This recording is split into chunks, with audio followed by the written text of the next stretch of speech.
On December 23, 1953, in a courtroom in Moscow, Marshal Ivan Konev read the sentence. 54-year-old Lavrenty Beria, one of the second most powerful men in the whole Soviet Union, drops to his knees, begging for his life. The journalist steps forward, raises his pistol, and something unthinkable happens. Subscribe now, because what comes next reveals how one man turned an entire nation into a person of a different kind. Our Himmler. Let's talk about February 1945 in Yalta, Crimea. 3 men were sitting around a table, carving up the post-war world like a roast: Franklin Roosevelt, Winston Churchill, and Joseph Stalin.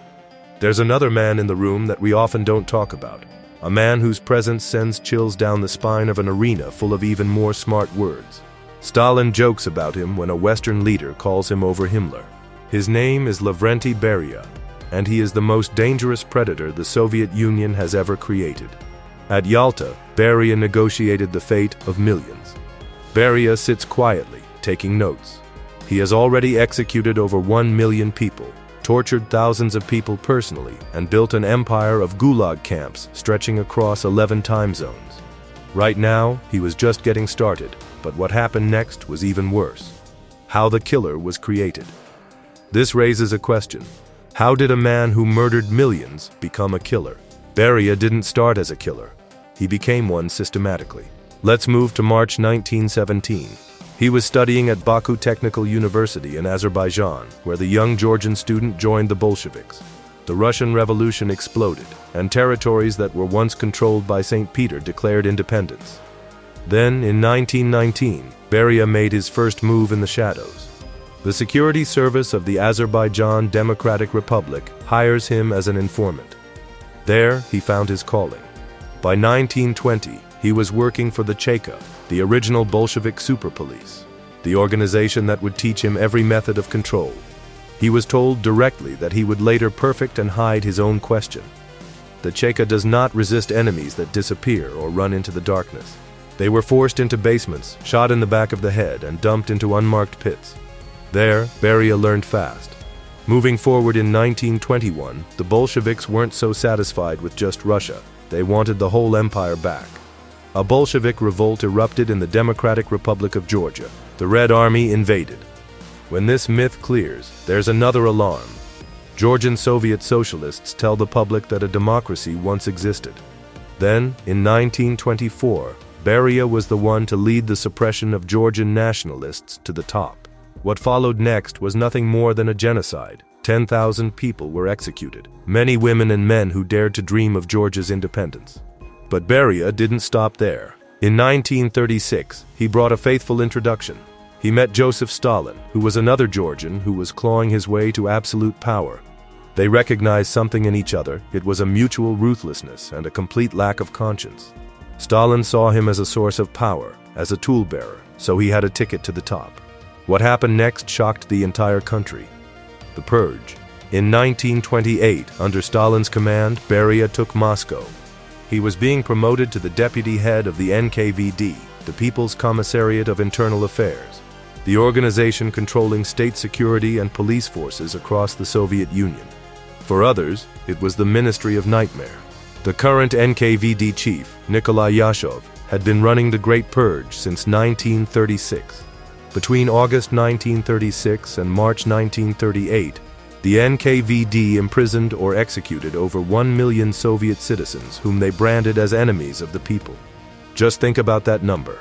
Over 1 million human beings were imprisoned, tortured, shot, and burned to death. Why the purge? Stalin's paranoia ran deeper than Siberia's paramour forces. When he seized power, the old Bolsheviks started questioning his authority. Stalin believed that anyone connected to Lenin's original government threatened his great power. They all have to go. The purge started with their pocket windows, importing Bolsheviks and their Red Army officers. Then, it expanded like cancer. By November 1938, Beria replaced Yezhov as the head of the NKVD. The government admitted to some injustice and excesses, which was a classic understatement. They blamed everything on Yezhov, and over 100,000 prisoners walked out of labor camps blinking in the sunlight. The Soviet propaganda machine called it liberalization, but don't be fooled because the arrests were still continuing. the torture continued, and the executions were still ongoing. Beria just ran the operation more efficiently, but his downfall would become even more brutal. Torture entertainment. The NKVD officers promoted by Beria were like true artists, but for inflicting pain. The theater director got interrogated by one of his goons and was beaten on his spine and the soles of his feet until he described the agony as boiling water being poured on those sensitive areas. Then there was a once high-ranking working party official who got trapped in Beria's office, and there Boris Rodos beat him sadistically and gouged his eyes out while Beria was watching it like it was entertainment. Beria didn't just permit torture, he didn't just encourage it. Sometimes he did it himself. He got his own hands dirty. Let's talk about January 16, 1940, when Beria sent Stalin a list of 455 enemies of the people, and he marked 346 for execution. That list included his predecessor Yezhov, along with Yezhov's brother and his nephews. It included Yefim Yevdokimov, who was a key figure in the previous purge, plus his wife and the tenured son. Nobody was safe. Family connection meant nothing except more bodies. And so far, we've only touched the tip of the iceberg because what's coming next will genuinely blow your mind. So subscribe to the channel to stay up to date with the darkest sides of history uncovered. The Katyn Massacre. By March 5, 1940, things took a turn for the worse. The Gestapo and NKVD held their third press conference in the Polish Zakopane. Yes, you heard that right. Nazi insolent secret police meeting like they were old friends. Beria sent Stalin a note afterwards. The Polish prisoners of war who were sitting in the camp and the prisoners in Western Belarus and Ukraine were also enemies of the Soviet Union. Beria recommended executions. From there, 22,000 people, mostly military officers, but also intellectuals, doctors, and priests, were to be killed. Stalin approved immediately. Between April and 1940, Beria and the KVD executed all of them. The Katyn Massacre, it was called. 8,000 of them were police officers and were captured during the Soviet invasion. 6,000 were police officers, and the remaining 8,000 were Polish intelligence that the Soviets labeled as spies, saboteurs, and former landowners, factory officials. Then came April 1943, when Nazi Germany announced the discovery of mass graves in the Katyn forest. The Soviet Union immediately blamed the Nazis. For 47 years, the Soviets maintained their plight, but not until 1990, as the Soviet government finally acknowledged and condemned the NKVD killings and the subsequent cover-up. The Big War. Then came June 1941, when Hitler betrayed Stalin. Operation Barbarossa happened. Nazi Germany invaded the Soviet Union, and then Beria joined the State Defense Committee, and these were 5 members holding total control over all political and economic life in the country. During that war, they took on massive domestic responsibility and mobilized millions in prisons in the NKVD Gulag camps, throwing them into wartime production. He also seized control of armament manufacturing. The gulags existed before Beria, but he is the one who built them on a monstrous scale and made them even more brutal. He industrialized human suffering to a scale that had never been done before.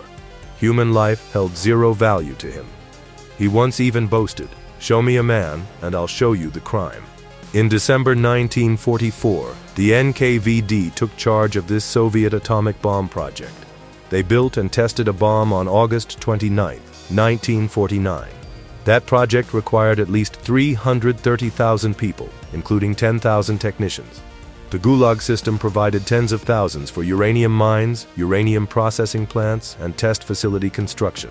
Stalin's death and ambush. On March 2, 1953, Stalin suffered a stroke. Beria was among the first men to see him unconscious. Stalin died on March 5. On June 26, 1953, Khrushchev prepared an elaborate ambush. He convened a presidium meeting and suddenly launched a devastating attack on Beria. Beria was completely blindsided. When Beria finally understood what was happening, he appealed to his old friend Malenkov for help, but Malenkov silently hung his head and pressed a button on his desk, which was a pre-arranged signal. Marshal Georgy Zhukov and his armed officers burst through the door and arrested Beria. The trial. On December 23, 1953, Beria and his 6 associates were on trial for a special session of the Supreme Court. The evidence here was overwhelming.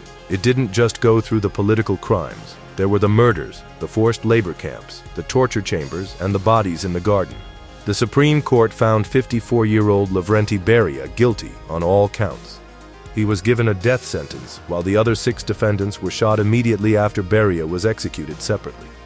He dropped to his knees, begging for his life, just like his predecessor Yezhov did before him. But that's when General Pavel Batitsky stepped forward, raised his pistol, and fired a single shot through Beria's forehead. The monster was dead. Beria's legacy was written in unmarked graves across the Soviet Union.